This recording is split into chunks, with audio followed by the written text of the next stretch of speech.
அன்பானவர்களுக்கு வணக்கம். நம்ம சின்ன மருமகள் சீரியலில் தமிழுக்கும் ஐஸ்வர்யாவுக்கும் பிரச்சனை ஆரம்பிச்சிருச்சு. உங்களுக்கு தமிழ் தான் முக்கியமா மாமா, நான் உங்கள் பொண்டாட்டி இல்லையா அப்படின்னு இந்த ஐஸ்வர்யா நம்ம சேதுக்கிட்ட சண்டை போடுற அளவுக்கு நம்ம தமிழுக்காக சேது என்னென்னலாம் பண்ணுறாரு தெரிஞ்சுக்கிறதுக்கு முன்னாடி இந்த வீடியோக்கு ஒரு லைக் போட்டுக்கோங்க. ஸோ பார்த்தீங்கன்னா நம்ம சேது கட்சி ஆஃபீஸில் நிறைய வேலை இருந்துச்சு. அழகர் சாப்பிட்டானா, அழகர் மருந்து குடிச்சிட்டானா, இன்றைக்கி முழிச்சிருக்கான், இன்றைக்கி நான் அவன் கூட விளையாடவே இல்லை, இன்றைக்கி ஃபுல்லாக நான் அவன் கூட தான் டைம் ஸ்பெண்ட் போகிறேன் அப்படின்னு சொல்லி ஐஸ்வர்யா கிட்ட சேது பேசிக்கிட்டே அழகரை தூக்கி கொஞ்சிக்கிட்டு இருக்காரு.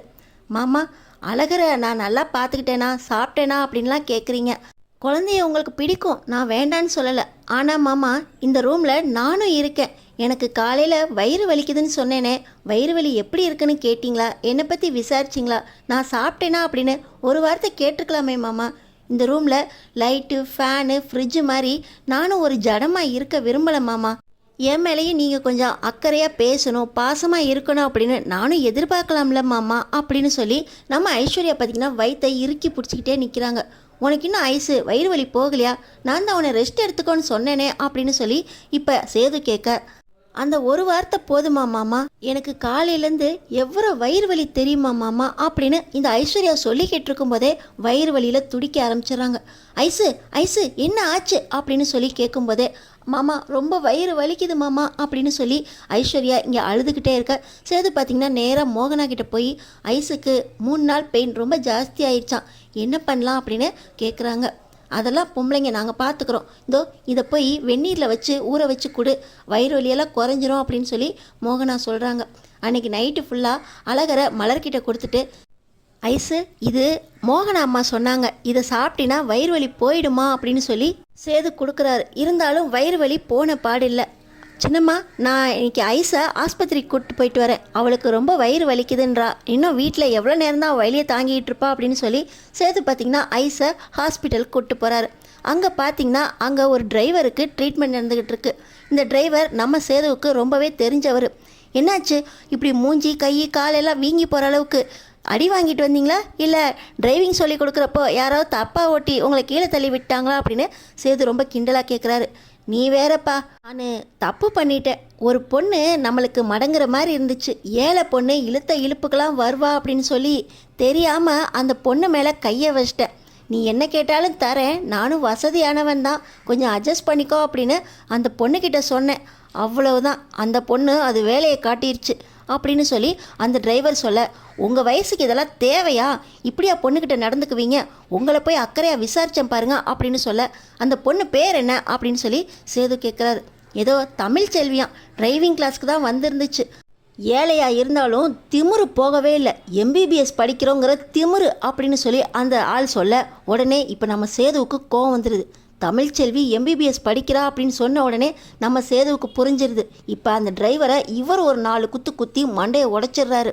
உங்களை ஏற்கனவே நான் எச்சரிச்சிருக்கேன், பொண்ணுங்கள்கிட்ட ஒழுங்காக பழகுங்க, இல்லாட்டினா இந்த வேலையை விட்டு இல்லை உங்களை ஜெயிலே போட்டுருவேன் அப்படின்னு சொல்லியிருக்கேன், யார் மேலே கையை வச்சுட்டு வந்திருக்கேன் அப்படின்னு சொல்லி சேது சொல்லிக்கிட்டே அவர் மண்டையை உடைக்கிறாரு. இதையெல்லாம் பார்த்துக்கிட்டு இருந்த ஐஸ்வர்யா, மாமா காலையிலேருந்து சொல்கிறேன் வயிறு வலிக்குதுன்னு, என் மேலே அக்கறை இல்லை, யாரோ ஒருத்தர் தமிழ்ச்செல்விங்கிற ஒரு பேரை சொன்னதுக்கப்புறம் அவன் மேலே கையை வைப்பியா அப்படின்னு அவரோட மண்டையை உடச்சிட்டிங்களே மாமா, உங்களுக்கு என் மேலே பிரியமே இல்லை, தமிழ்ச்செல்வி மேலே தான் உங்களுக்கு பிரியம் அப்படி தானே மாமா அப்படின்னு சொல்லி ஐஸ்வர்யா சொல்லிக்கிட்டு இருக்கும்போது, உனக்கு வயிறு வலிக்குதுன்னு தானே ஆஸ்பத்திரிக்கு கூப்பிட்டு வந்தேன், இதில் எப்படி நீ அக்கறை இல்லைன்னு சொல்லலாம் அப்படின்னு சொல்லி எக்ஸ்ரே ஸ்கேன் எல்லாமே எடுத்துகிட்டு டேப்லெட்டும் வாங்கிக்கிட்டு ஐஸ்வர்யா கூட்டிகிட்டு சேது கிளம்புறாரு. வீட்டுக்கு போன உடனே அப்பத்தாக்கு நம்ம சேது கால் பண்ணி, இப்போ டிரைவிங் கிளாஸ் போய்கிட்டு இருக்காளா அப்படின்னு சொல்லி நம்ம சேது கேட்குறாரு. ஆமாண்டா, கார் வாங்கி கொடுத்தோம், அந்த காரை ஓட்ட தெரிய வேண்டாமா, அவள் காலேஜுக்கு போகணுன்னா அப்படின்னா யாராவது ஒருத்தர் காரை ஓட்டி தானே ஆகணும், என்னதான் கார் ஓட்ட தெரிஞ்சாலும் பெட்ரோலுக்கு செலவாயிடும், அவ்வளவு காசு இல்லை அப்படின்னு சொல்லி காரை கொண்டு போய் ஓரமாக நிறுத்துங்க, எங்கேயாவது அப்பத்தாக்கு வெளியே போகணும், குடும்பத்தோடு வெளியே போனால் போதும், அப்போ கார் எடுத்துக்கலாம் அப்படின்னு சொல்லிக்கிட்டு இருந்தா. நான் தான் தமிழை சமாதானப்படுத்தி டிரைவிங் கிளாஸ் போகிறதோட நீ காலேஜுக்கு போகிறதுக்காக தான் டிரைவிங் கிளாஸ்க்கே போகிற அப்படின்னு சமாதானப்படுத்தி வச்சுருக்கேன் அப்படின்னு அப்பத்தா சொல்கிறாங்க. என்ன அப்பத்தா சொல்கிற, டிரைவிங் கிளாஸில் எவனோ ஒருத்தன் தமிழ்கிட்ட கையை வச்சுருக்கான் அப்படின்னு சொல்லி நம்ம சேது சொல்ல, எவன்டாது அவன் கையை முறித்து அடுப்பில் வைக்க, அவனை சும்மாவா விட்டுட்டு வந்த அப்படின்னு சொல்லி அப்பத்தா கேட்குறாங்க. நான் எப்படி அவனை சும்மா விடுவேன், நம்ம வீட்டு பொண்ணு மேலே கையை வச்சா அவனை உயிரோடவே விட்டுருக்கக்கூடாது, மண்டையை உடச்சிட்டேன், அவனுக்கு ட்ரீட்மெண்ட் எடுக்கிறதுல அவனுக்கு அதிலே ஆயுசு முள்ளா போயிடும் அப்படின்னு சொல்லி சேது சொல்கிறார். சரியாக சொன்ன சேது. இப்போ அவள் டிரைவிங் கிளாஸ்க்கு போனால் அவன் தானே மறுபடியும் வந்தாகணும் அப்படின்னு சொல்லி சேதுக்கிட்ட நம்ம அப்பத்தான் சொல்ல, அதெல்லாம் ஒன்றும் இல்லை அப்பத்தா, நான் ஒருத்தனை வீட்டுக்கு அனுப்புகிறேன், அவங்ககிட்டயே டிரைவிங் கற்றுக்க சொல்ல அப்படின்னு சொல்லி ரொம்ப நம்பகமான ஒரு ஆளை சேது பார்த்திங்கன்னா அடுத்த நாள் வீட்டுக்கு அனுப்பி வைக்கிறாரு. இப்போ பார்த்திங்கன்னா நம்ம அப்பத்தா, டிரைவிங் கிளாஸ்க்கு போகிறேன்னு சொன்னியே, நான் ஒரு பையனை வர சொல்லியிருக்கேன், நம்ம குடும்பத்துக்கு ரொம்ப தெரிஞ்ச பையன், இந்த பையன்ட்ட நீ டிரைவிங் கற்றுக்கோ அப்படின்னு சொல்லி அப்பத்தா நம்ம தமிழ்கிட்ட சொல்கிறாங்க. என்ன அப்பத்தா திடீர்னு நான் தான் டிரைவிங் கிளாஸ் போய்கிட்டு இருக்கேன்ல அப்படின்னு சொல்ல, டிரைவிங் கிளாஸில் நடந்த கதையெல்லாம் எனக்கு தெரிஞ்சு போச்சுடி, எவனோட மூக்கையோ உடச்சிட்டு வந்துட்டியாமே அப்படின்னு சொல்லி அப்பத்தா கேட்க, அவன் சரியில்லை அப்பத்தா, அவனுக்கு கொடுக்குற ட்ரீட்மெண்ட்லாம் கொடுத்தேன் அப்படின்னு சொல்லி தமிழ் சொல்கிறாங்க. சரியாக தான் செஞ்ச, ஆனால் மறுபடியும் அதே கிளாஸ்க்கெலாம் நீ காசு கொடுத்து போக வேண்டாம், இவன் நம்ம பையன்தான், இவனுக்கு காசு கொடுக்க வேண்டியதில்லை, இந்த பையன் ஒழுங்காக இருப்பான், இவன்கிட்டே கற்றுக்கோ அப்படின்னு சொல்லி அப்பத்தான் சொன்னேன். சரிங்க அம்மாச்சி அப்படின்னு சொல்லி நம்ம தமிழும் அந்த பையன்கிட்டே டிரைவிங் கற்றுக்கிட்டு இருக்காங்க. இன்னொரு பக்கம் பார்த்திங்கன்னா அடுத்த நாள் காலையில் ஐஸ்வர்யா எந்திரிக்கிறாங்க.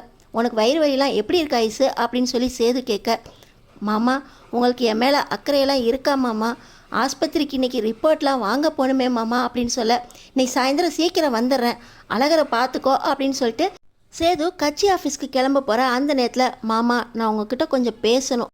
தமிழ்ச்செல்வி அப்படிங்கிற ஒரு பேரை கேட்ட உடனே நேற்று அந்த டிரைவரை மண்டையை உடைச்சிங்க. தமிழ்ச்செல்வியும் மீனாட்சியும் தேனிக்கும் மதுரைக்கும் போயிட்டு வராங்க, தினம் 100 கிலோமீட்டருக்கு மேலே பஸ்ஸுலேயும் ஆட்டோலையும் போகிறாங்க அப்படின்னு அவங்களுக்கே தெரியாமல் ஒரு கார் வாங்கி கொடுத்தீங்க. அது மட்டுமா, இன்றைக்கி ஃபோனில் பேசுகிறத கூட நான் கேட்டேன், அப்பத்தாக்கு நீங்களே ஃபோன் பண்ணி அவள் டிரைவிங் கிளாஸ் போகிறாளா அப்படின்லாம் விசாரிக்கிறீங்க. இனிமேல் டிரைவிங் கிளாஸ் போக வேண்டாம் அப்படின்னு சொல்லி டிரைவிங் கற்றுக் கொடுக்குறக்கு நீங்களே ஆள் அனுப்புகிறீங்க. அவங்க கேட்காமலேயே எல்லாமே செஞ்சு கொடுக்குறீங்க மாமா. ஆனால் நேற்று நான் காலையில் சொன்னதுக்கு சாயந்தரம் நீங்கள் வந்து எப்படி இருக்குன்னு தான் கேட்டீங்க. அதுக்கப்புறம் வழியில் துடிக்கிறத பார்த்து ஹாஸ்பிட்டல் கூட்டிகிட்டு போன்னு சொன்னதுக்கப்புறம் தான் ஹாஸ்பிட்டல் கூட்டிகிட்டு போனீங்க. இன்றைக்கி கூட ரிப்போர்ட் வாங்க போகணுன்னு சொன்னதுக்கப்புறம் தான் சீக்கிரம் வர ட்ரை பண்ணுறேன் அப்படின்னு சொல்கிறீங்க. உங்களுக்கு என்னை பிடிக்கலையா மாமா அப்படின்னு சொல்லி ஐஸு கேட்குறாங்க. ஐஸு, உனக்கு தமிழை பற்றி தெரியாது, தமிழ் எதையுமே வாயை திறந்து கேட்க மாட்டா, அவளுக்கு அந்த சுயமரியாதை தன்மானம் தடுக்கும். ஆனால் எதையுமே தப்பாக கேட்க மாட்டா, தப்பாக செய்ய மாட்டா. அவள் மேலே எனக்கு இந்த விதத்தில் ரொம்பவே நம்பிக்கை இருக்குது. தப்பு செஞ்சா அப்படின்னு நான் கேள்விப்பட்டது கூட இல்லை. ஆனால் எதுக்காக எங்கள் அப்பாவை மீறி அவள் கல்யாணம் பண்ணி வச்சான்னு தான் தெரியல. அந்த ஒரு விஷயத்துக்காக தான் தமிழ் மேலே நான் கோவப்பட்டேன், அதில் தான் சண்டை பெருசாயிடுச்சு. மற்றபடி தமிழை எனக்கு ரொம்ப பிடிக்கும். ஆனால் நீ அப்படி இல்லை ஐஸு, உனக்கு என்ன வேணுமோ நீ கேட்டு வாங்கிக்கிற, அதனால் உன்னை பற்றி நான் கவலைப்பட வேண்டியதில்லை. தமிழ் அப்படி கிடையாது, அவளுக்கு வேணுங்கிறத வாயை திறந்து கூட கேட்க மாட்டா, எல்லாத்தையுமே தானே செஞ்சுக்கணும்னு நினப்பா. அவளுக்கு தெரியாமல் செஞ்சு கொடுத்தாதான் உண்டு. அதனால தான் அவளுக்கே தெரியாமல் கார் வாங்கி கொடுத்தேன், டிரைவிங்க்கும் ஆள் அனுப்புனேன். கல்யாணமாகி வந்ததுலேருந்தே அவள் அப்படி தான், அவளுக்கு வேணுங்கிறத நான் தான் பார்த்து செஞ்சுக்கிட்டு இருந்தேன். அந்த பழக்கத்தில் தான் டிரைவிங் கற்றுக் கொடுக்குறதுக்கும் ஆள் அனுப்புனேன் அப்படின்னு சேது சொல்கிறாரு. தமிழக்காவை நீங்கள் ரொம்பவே நல்லா புரிஞ்சு வச்சுருக்கீங்க மாமா. அவங்க இடத்த என்னால் நிரப்ப முடியாட்டினாலும் கண்டிப்பாக தமிழக்காவோட இடத்த நான் நிரப்புவேன். அவங்கள விட உங்கள் மனசில் நான் இடம் பிடிப்பேன். அவங்கள முதல்ல உங்கள் மனசுலேருந்து விரட்டுங்க மாமா அப்படின்னு சொல்லி இந்த ஐஸு சொல்ல, ஐஸு வேலையை பாரு, உனக்கு சாயந்தரம் ஆஸ்பத்திரிக்கு போகணும், ரெடியாயிரு அப்படின்னு சொல்லிட்டு சேது கிளம்பிடுறாரு. அன்றைக்கி சாயந்தரம் பார்த்திங்கன்னா நம்ம தமிழ் தான் அந்த ஹாஸ்பிட்டலில் டியூட்டி பார்த்துக்கிட்டு இருக்காங்க. அவங்க தான் ரிப்போர்ட்லாம் மேனேஜ் பண்ணுற இடத்துல இன்டென்ஸ் டாக்டராக வேலை பார்த்துக்கிட்டு இருக்காங்க. நம்ம தமிழ் இன்டென்ஸ் பண்ணுற இடத்துல அங்கே ஐஸ்வர்யாவோட ரிப்போர்ட்டும் இருக்குது. ஐஸ்வர்யா சேது ராஜாங்கம் அப்படின்னு பேரை பார்த்த உடனே இது ஐஸ்வர்யா ரிப்போர்ட்டா, அவங்க ஹாஸ்பிட்டலுக்கு வந்தாங்களா அப்படின்னு எல்லார் பக்கமும் விசாரிக்கிறாங்க. விசாரிக்கிறதுல தான் ஆமாம் அவங்களுக்கு வயிறு வலி அப்படின்னு வந்தாங்க, ஆனால் இவங்க ப்ராப்ளம் ரொம்ப டீட்டெயில்டாக இருக்குது அப்படின்னு சொல்லி அந்த டீட்டெயில்ஸ் எல்லாம் கேட்குறாங்க நம்ம தமிழ்ச்செல்வி. இந்த ரிப்போர்ட்லாம் உங்ககிட்ட சொல்லக்கூடாது தெரியும்ல தமிழ்ச்செல்வி அப்படின்னு சொல்ல, நான் ஐஸ்வர்யாவோட அக்கா தான், நீங்கள் என்கிட்ட நம்பி சொல்லலாம் அப்படின்னு சொல்லி டாக்டர்கிட்ட நம்ம ஐஸை பற்றி எல்லா விஷயத்தையும் கேட்குறாங்க நம்ம தமிழ்ச்செல்வி. அந்த நேரத்தில் தான் சேது ஐஸ்வர்யா கூட்டிகிட்டு ஹாஸ்பிட்டலுக்கு வராரு. சேதுவை பார்த்தோன்னே நம்ம தமிழ்ச்செல்வி, மேடம் இந்த விஷயத்தெலாம் நீங்கள் வரவங்கள்ட்ட சொல்ல வேண்டாம், இந்த விஷயத்தை எப்படி அவங்கள்ட்ட சொல்லணுமோ நான் சொல்லிக்கிறேன் மேடம் அப்படின்னு சொல்லி நம்ம தமிழ் சொல்ல, அது எப்படி நான் சொல்லாமல் இருக்க முடியும், நீயும் அவங்களும் ஒன்று அப்படின்னு அவங்களே சொல்லட்டுமே அப்படின்னு டாக்டர் சொல்கிறார். இதை பாருங்கள் மேடம், அங்கே வராருல அவரோட நான் இருக்கிற ஃபோட்டோ அப்படின்னு சொல்லி ஃபோனில் நம்ம தமிழும் சேதுவும் ஒன்றா இருக்கிற ஃபோட்டோவை காட்ட உடனே, சரி உங்களை நம்பி தான் இந்த விஷயத்த வரப்போகிறவங்கள்ட்ட நான் சொல்லலை அப்படின்னு சொல்லிட்டு சேதுக்கிட்ட உண்மையை மறைக்கிறாங்க இந்த டாக்டர். ஐஸ்வர்யாவுக்கு சாதாரணமாக வர வயிற்று வலி தான், எதை பற்றியும் கவலைப்பட வேண்டாம், இவங்களுக்கு கொஞ்சம் வயிறு வலி ஜாஸ்தி ஆயிடுச்சு, ஆனால் மாத்திரை ரெகுலராக எடுக்கணும் அப்படின்னு சொல்லி டாக்டர் ஐஸ்வர்யா கிட்ட சொல்லி எங்கள் ஹாஸ்பிட்டலில் இன்டென்ஸ் டாக்டர் ஒருத்தவங்க இருக்காங்க, அவங்கள போய் நீங்கள் பாருங்க அப்படின்னு சொல்லி சேது கிட்ட சொல்கிறாங்க. பார்த்தீங்கன்னா நம்ம சேது, நான் எதுக்கு அவங்கள போய் பார்க்கணும் அப்படின்னு கேட்க, இல்லை நீங்கள் அவங்கள தனியாக போய் பாருங்க அப்படின்னு சொல்லி ஐஸ்வர்யாவுக்கிட்ட டாக்டர் இங்கேயே இருக்க சொல்லிட்டு சேதுவை மட்டும் தமிழ்ச்செல்வி கிட்ட அனுப்புகிறாங்க. தமிழ்ச்செல்வியை பார்த்த உடனே சேதுவுக்கு பயங்கர கோவம் வருது. உங்ககிட்ட எதுக்கு நான் தனியாக பேசணும் அப்படின்னு சொல்லி சேது ரொம்பவே கோவப்பட, இந்த விஷயம் ஐஸ்வர்யாவுக்கு தெரிய வேண்டாம், அதுக்கு தான் உங்ககிட்ட ஐஸ்வர்யாவோட ரிப்போர்ட் பற்றி உங்கள்கிட்ட பேசுகிறதுக்காக வர சொன்னேன். கோவப்படாதீங்க, என்ன சொல்லணுமோ அதை மட்டும்தான் பேசுவேன், வேறு எதையும் நான் பேச மாட்டேன், பர்சனல் விஷயத்த கண்டிப்பாக பேச மாட்டேன் அப்படின்னு சொல்லி நம்ம தமிழ்ச்செல்வி சொல்ல, என்ன விஷயமா நீ என்கிட்ட பேசணும் அப்படின்னு சொல்லி சேது ரொம்பவே கோவமாக கேட்குறாரு. இதில் கோவப்படுறதுக்கு ஒன்றுமே இல்லை. அஸ் அ டாக்டராக அவங்களே இந்த விஷயத்த உங்கள்கிட்ட சொல்லணும்னு தான் நினச்சாங்க. ஆனால் எப்படி சொல்லணுமோ அப்படி சொல்லலாம் அப்படின்னு தான் ஐஸ்வர்யா முன்னாடி சொல்ல விடாமல் நானே உங்களை தனியாக கூப்பிட்டேன். ஐஸ்வர்யாவுக்கு கர்ப்பப்பையில் பெரிய கட்டி வளர்ந்துருக்கு. அந்த கட்டியை நம்ம எடுக்க முடியாது. கர்ப்பப்பையோட அப்படியே எடுத்தால் தான் அவங்க உயிர் பிழைப்பாங்க. ஆனால் ஐஸ்வர்யாவுக்கு இப்போ தான் கல்யாணம் ஆகியிருக்கு, அதனால் கர்ப்பப்பையை எடுத்தால் குழந்தை பிறக்காது அப்படின்னு சொல்லி டாக்டர் சொல்லியிருக்காங்க. கர்ப்பப்பையை எடுக்கிறத தவிர வேறு வழி இல்லை. அவங்க உயிர் பிழைக்கணும்னு நினைக்கிறீங்களா, இல்லை குழந்தை வேணும்னு நினைக்கிறீங்களா அப்படின்னு நம்ம தமிழ் சேதுக்கிட்ட கேட்க, நம்ம சேது கண்ணிலேருந்து கண்ணீர் வர ஆரம்பிச்சிருது. என்ன சேது, உங்களுக்கு இன்னமும் குழந்தை ஆசை இருக்கா அப்படின்னு சொல்லி தமிழ் கேட்குறாங்க. எனக்கு தான் 2 குழந்தைங்க இருக்கே, ஐஸு மட்டும் இருந்தால் போதும். ஐஸ்வர்யாவோட கர்ப்பப்பை எடுக்கிறதுக்கு ஏற்பாடு பண்ணுங்கள், நாங்கள் எப்போ வரணும், ஆப்ரேஷன் எப்போ வைக்கலாம் அப்படின்னு சொல்லி சேது கண்ணீரோடு கேட்க, அவங்களுக்கு கர்ப்பப்பையில் கட்டி ரொம்பவே சிவியராக இருக்குது, எப்படியும் 2 மாதத்துக்குள்ளே ஆப்ரேஷன் பண்ணி ஆகணும். ஆனால் அவங்களுக்கு இந்த விஷயம் தெரிய வேண்டாம், சாதாரண வயிற்றில் ஆப்ரேஷன் மட்டும் சொல்லணும் அப்படின்னு சொல்லி தமிழ் சொல்கிறாங்க. உனக்கு ஏன் இவ்வளோ அக்கறை அப்படின்னு சொல்லி சேது மறுபடியும் தமிழ்கிட்ட கோவப்பட, அவங்க சின்ன பொண்ணு, எந்த விஷயத்த அவங்கள்ட்ட சொல்ல முடியுமோ சொல்லலாம். இப்போ தான் ஆசையாக அவங்கள கல்யாணம் பண்ணியிருக்காங்க, இந்த நேரத்தில் கர்ப்பப்பையை எடுக்கணும் அப்படின்னு சொன்னால் அவங்களுக்கு மனசு தாங்காது. எப்படியாவது மனசு உடஞ்சி போய் அவங்க கதறதுக்கும் வாய்ப்பு இருக்குது. அவங்களுக்கு சிவியராக வயிற்றில் வேற பெயின் இருக்குது. இந்த நேரத்தில் மனசு உடஞ்சி போய் அழுதாங்கன்னா ஆப்ரேஷன் ரொம்ப கிரிட்டிக்கல் ஆயிரும். அதனால தான் இந்த விஷயத்த டாக்டர் மூலமாக நான் சொல்ல வந்தேன் அப்படின்னு சொல்லி நம்ம தமிழ்ச்செல்வி சொல்கிறாங்க. இந்த விஷயத்தை நீ டாக்டரை வச்சே சொல்லியிருக்கலாமே அப்படின்னு சேது நம்ம தமிழ்ச்செல்வி கிட்ட கேட்க, அவங்க ட்ரீட்மெண்ட் பற்றின எல்லா விஷயத்தையும் ஐஸ்வர்யா கிட்ட சொல்லிடுவாங்க. ஆனால் அவங்க வயிற்றில் ப்ராப்ளம் சின்னதாக தான் இருக்குது, கர்ப்பப்பை எடுக்கிறோங்கிற விஷயத்த சொல்ல மாட்டாங்க. இந்த வீட்டில் உங்களுக்காவது விஷயம் தெரியணுமே தான் நான் சொன்னேன் அப்படின்னு ரொம்ப அக்கறையாக நம்ம தமிழ்ச்செல்வி பேசிக்கிட்டு இருக்கிறத இன்னொரு பக்கம் பார்த்திங்கன்னா ஐஸ்வர்யா டாக்டர்கிட்ட பேசிட்டு வந்ததுக்கப்புறம் பார்த்துட்றாங்க. மாமா, இங்கே வந்தும் தமிழ்ச்செல்வி கூட தான் ரகசியமாக பேசிக்கிட்டு இருக்கீங்களா அப்படின்னு இந்த ஐஸ்வர்யாவுக்கு தமிழ்ச்செல்வி மேலே பயங்கர கோவம் வருது. நீங்கள் திட்டம் போட்டு தான் தமிழ்ச்செல்வி இருக்கிற ஆஸ்பத்திரிக்காக பார்த்து என்னை கூப்பிட்டு வந்திருக்கீங்களா மாமா? ஹாஸ்பிட்டலில் ஏதோ வயிற்றில் ப்ராப்ளம் இருக்குது, ஆப்ரேஷன் பண்ணணும் அப்படின்னு டாக்டர் சொன்னாங்க. ஆனால் அப்போ கூட உங்களால் என் கூட இருக்க முடியலையா மாமா? உங்களுக்கு என்ன பிடிக்கலையா மாமா? அக்கறையே இல்லையா மாமா? இங்கே வந்து தமிழ்ச்செல்வி கூட ரகசியமாக பேசுகிற அளவுக்கு அவங்க மேலே தான் அக்கறை, உங்களுக்கு என்ன வேண்டாமா அப்படின்னு மனசுக்குள்ளேயே கோவப்படுறாங்க ஐஸ்வர்யா. கண்டிப்பாக தமிழ்ச்செல்வியை ஏதாவது பண்ணாதான் நீங்கள் ஐஸ்வர்யா ஏற்றுக்குவீங்க, தமிழ்ச்செல்வியை மறப்பீங்க அப்படின்னு ரொம்ப நல்ல பொண்ணாக மாறிட்டு வந்த இந்த ஐஸ்வர்யா மறுபடியும் ஈஸ்வரி சித்ராவோட சேர்ந்து நம்ம தமிழை பழி வாங்குறதுக்கு திட்டம் போட முடிவு பண்ணுறாங்க.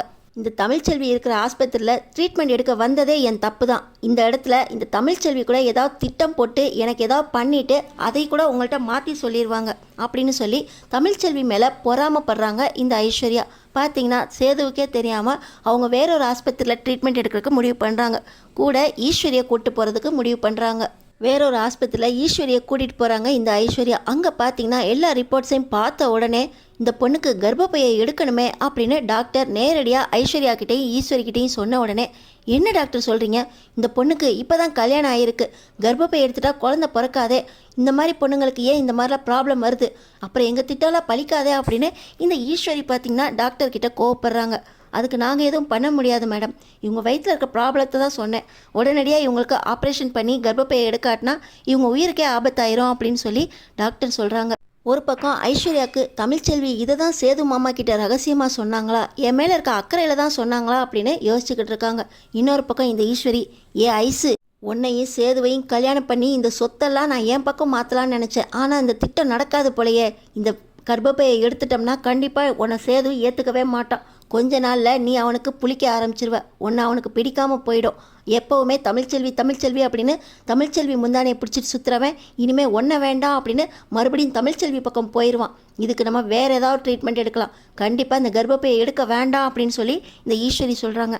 ஆண்டி, கர்ப்பப்பையை எடுக்காட்டினா என் உயிருக்கே ஆபத்துன்னு சொல்கிறாங்களே ஆண்டி, உன்னை விட்டுட்டு இன்னொரு பொண்ணை நான் அப்புறம் சேதுக்கு கல்யாணம் பண்ணி வச்சிருவேன் அப்படின்னு சொல்லி இந்த ஈஸ்வரி ஐஸ்வர்யாவை மிரட்ட, ஆண்டி உண்மையிலே தமிழ்ச்செல்வி என் மேலே உள்ள அக்கறையில் தான் அவங்க சேது மாமா கிட்ட பேசியிருக்காங்க. ஆனால் சொந்த அண்ணன் பொண்ணு, உங்களுக்கு என் மேலே துளி கூட அக்கறை இல்லையே ஆண்டி அப்படின்னு இந்த ஐஸ்வர்யா இப்போ தான் ஈஸ்வரியை பற்றி முழுசாக புரிஞ்சுக்கிறாங்க. தமிழ்ச்செல்வி ரொம்ப நல்லவங்க ஆண்டி, என் மேலே உள்ள அக்கறையில் தான் சேது மாமா கிட்ட பேசியிருக்காங்க. ஆனால் நானும் தமிழ்ச்செல்விக்கு நிறைய துரோகம் பண்ணியிருக்கேன். இனிமேல் தமிழ்ச்செல்வியை நான் தப்பாக நினைக்கவே மாட்டேன் ஆண்டி அப்படின்னு சொல்லி சேது மாமா கிட்ட எல்லா உண்மையும் சொல்ல போகிறேன் அப்படின்னு ஐஸ்வர்யா நேராக நம்ம சேது கிட்ட போகிறாங்க. ஈஸ்வரி எப்படி ஐஸ்வர்யாவை தாம் பக்கம் இழுக்க போகிறாங்க, இல்லை உண்மையெல்லாம் நம்ம ஐஸ்வர்யா மூலமாக சேதுவுக்கு தெரிய போகுதா? அடுத்தடுத்து என்ன நடக்க போகுதுன்னு தெரிஞ்சுக்கிறதுக்கு நம்ம சேனலை சப்ஸ்கிரைப் பண்ணி தொடர்ந்து பாருங்கள்.